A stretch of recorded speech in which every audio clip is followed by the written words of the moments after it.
আসসালামু আলাইকুম। আমি ডক্টর এম তৌহিদুল ইসলাম, 4D তৌহিদ আল্ট্রাসোনোগ্রাফি, জাউতলা, কুমিল্লা। আজকে আমাদের যে বিষয়টা নিয়ে দেখাবো, আমরা সাধারণত বেশিরভাগ ক্ষেত্রে ভাস্কুলার আল্ট্রাসোনোগ্রাম গুলো নিয়ে সাধারণত কথা বলে থাকি। আমরা হোল অ্যাবডোমেন আল্ট্রাগুলো সম্পর্কে খুব কম কথা বলি, কারণ এটা আসলে পেশেন্টকে আসলে দেখানোর একটা প্রয়োজন পড়ে, যার কারণে আমরা সাধারণত এই ভিডিওগুলো করি না। তো আজকের যে জন্য আমরা করলাম, যে আমরা সবসময় একটা কথা বলে থাকি যে আপনি যখন আলট্রাসোনোগ্রাম করাবেন তখন কম ব্যস্ত জায়গাতে একটু করাইলে ভালো হয়, এবং ভালো মেশিন এবং সিনিয়র বা অভিজ্ঞ সোনোলজিস্ট দ্বারা যদি আপনি আলট্রাসোনোগ্রামটি করান তাহলে আপনার রোগটা সহজে বের হয়ে যাবে। অনেক ব্যস্তপূর্ণ জায়গায় যখন আপনি আলট্রাসোনোগ্রাম করাবেন তখন ওইখানে আপনার মিসিং হতে পারে ডায়াগনোসিস। 2 নম্বর হচ্ছে, আমরা সবসময় পেশেন্টদেরকে প্রস্রাবের চাপটা বেশি রাখতে বলি। এটার কারণ হচ্ছে, প্রস্রাবের চাপটা যদি বেশি থাকে তাহলে সেই ক্ষেত্রে আলট্রাসোনোগ্রামে পেটের ভিতরটা খুব ভালোভাবে দেখা যায়। এটা নিয়ে আজকে আমাদের এই ভিডিওটা, যে প্রস্রাবের চাপটা কেন খুব জরুরি, আর একটা ভালো মেশিনে অভিজ্ঞ সোনোলজিস্ট দ্বারা আলট্রাসোনোগ্রামটি কেন করাবেন। আমাদের এই পেশেন্টটা আসছে হচ্ছে কসবা থেকে। ওনার হচ্ছে লোয়ার অ্যাবডোমিনাল পেইন, প্রথমে রাইট সাইডে, এবং রেডিয়েটিং পেইন ছিল। তো উনি প্রথম দিকে ওনার শুধু রাইট সাইডে ছিল, পরবর্তীতে ওনার পুরো পেটে ছড়িয়ে পড়ে। তো উনি যে জায়গাতে আলট্রাসোনোগ্রাম করিয়েছে ওখানে বলছে তাকে হিমোরেজিক সিস্ট, রাইট ওভারিয়ান।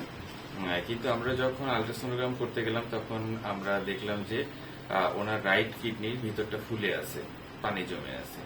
তো তখন আমরা আস্তে আস্তে দেখার চেষ্টা করলাম এবং দেখলাম যে ওনার লোয়ার ইউরিটারিক একটা স্টোন আছে। এই স্টোনটার কারণে ওনার কিডনিটা রাইট সাইড ফুলে আছে এবং ইউরেটারও ফুলে আছে। এটা জাস্ট নিয়ার টু ভিউ যে জাংশন, অর্থাৎ এটা মূত্রথলির সাথে যেখানে সংযুক্ত আছে এই জায়গাটাতেই মূলত এই পাথরটা আটকে আছে। এরপরেও আমরা আরো দেখলাম মূত্রথলির ভিতরটা, এখানে দেখলাম যে প্রচুর পরিমাণে ইনফেকশন হয়ে আছে এবং এখানে প্রচুর পরিমাণে স্লাস জমা হয়ে আছে। তো হিমোরেজিক সিস্ট যেটা আছে এটা খুবই ছোট একটা সিস্ট, এটার কারণে আসলে এত পেইন হওয়ার কথা না, যার কারণে আমরা একটু ভালোভাবে দেখার চেষ্টা করলাম এবং আমরা যে হাই রেজলিউশন আলট্রাসোনোগ্রাম এটা দিয়ে আমরা দেখার চেষ্টা করলাম অ্যাপেন্ডিসাইটিসের ব্যথা কিনা। তো এটা অ্যাপেন্ডিসাইটিসও না, এটা হচ্ছে লোয়ার ইউরিটারিক স্টোন। আমরা এখন ডিসপ্লের ভিতরে দেখায় দিব, দেখলে আসলে ভালোভাবে বুঝে যাবে। ওনার এই যে কিডনির ভিতরে এই যে পানি জমে আছে, কিডনির ভিতরে পানি জমে আছে। আমরা যখন প্রোবটা দিলাম, এই যে হাইড্রোনেফ্রোসিস হয়ে আছে রাইট কিডনিতে, হাইড্রোনেফ্রোসিস। এই যে হচ্ছে ইউরেটারটা ডাইলেট হয়ে গেছে, ইউরেটারটা। এটা হচ্ছে পেলভিসটা ডাইলেটেড, ইউরেটার এই যে ডাইলেটেড হয়ে আছে, আর কিডনিতে হাইড্রোনেফ্রোসিস হয়ে আছে। যখন আমরা ভিউজি রিজনে চলে গেলাম, এই যে দেখেন স্পষ্ট একটা পাথর দেখা যাচ্ছে, স্পষ্ট একটা পাথর। এই যে সাদা যেটা, এটা পাথর। আমরা যখন কালার ডপলার দিব, কালার ডপলারে এটা টুইঙ্কেল আর্টিফেক্ট নিবে, যে পাথরটা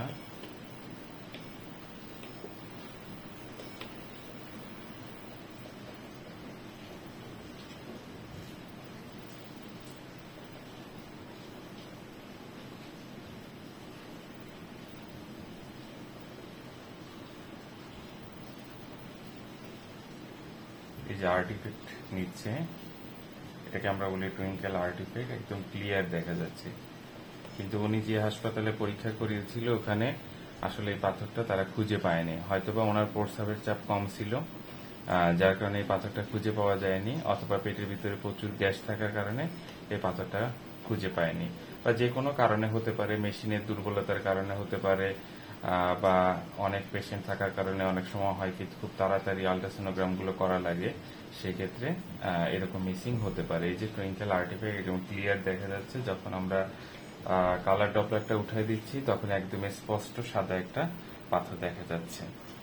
তো ধন্যবাদ সবাইকে। যখন আপনারা আলট্রাসোনোগ্রাম করবেন অবশ্যই ভালো মেশিনে করতে হবে, দক্ষ সোনোলজিস্টের প্রয়োজন, এবং যেখানে আস্তে ধীরে ধীরে সুস্থিতে আলট্রা করা হয় ওইখানে করতে হবে, কারণ আপনাকে চিন্তা করতে দিতে হবে যে আসলে এই কিডনিটা কেন ফুলে আছে বা কেন ব্যথাটা হচ্ছে। ছোট্ট একটা হিমোরেজিক সিস্টের জন্য কখনোই পেটে ব্যথা হয় না। ধন্যবাদ।